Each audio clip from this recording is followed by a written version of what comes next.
Obrigado, Senhor, pela minha família.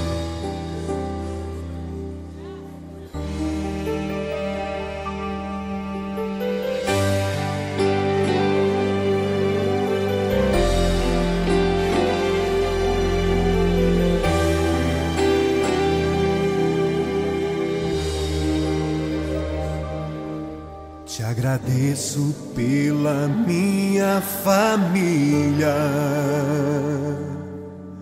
e por tua presença no meu lar.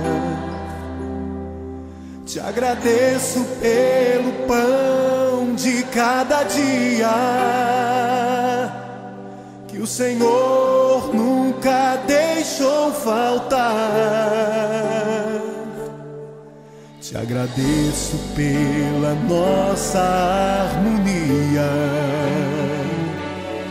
Só em Ti, Senhor, podemos confiar. Já te agradeço pelas Tuas maravilhas e os milagres que ainda há de operar. A minha família é bênção do Senhor.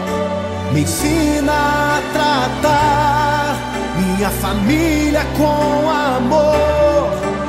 Edifica minha casa para o Teu louvor.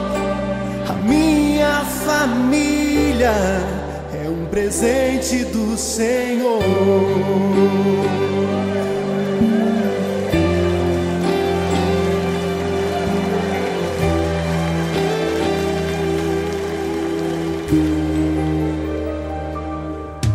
Te agradeço pela minha família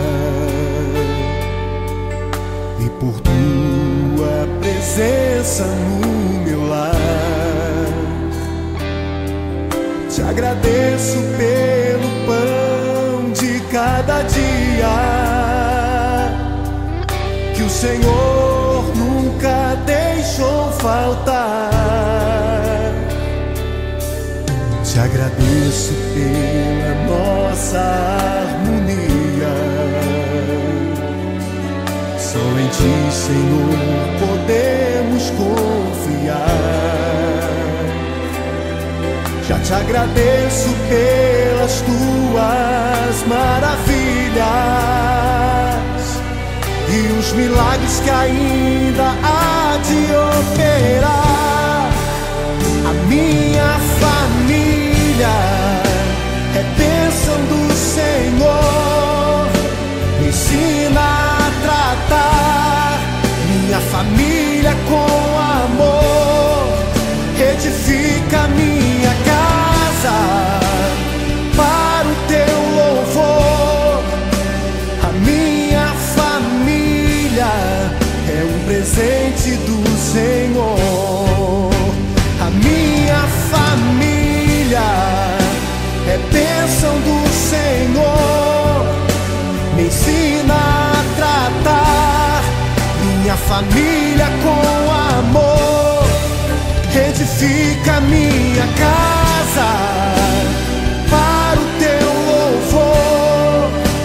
A minha família é um presente do Senhor. A minha família é bênção do Senhor. Eu convido você a dar um abraço nessa pessoa que você tanto ama. E se você não está perto dessa pessoa, liga para ela, diga: eu te amo, você é muito importante para mim. A minha família é um presente do Senhor. A minha família é bênção do Senhor.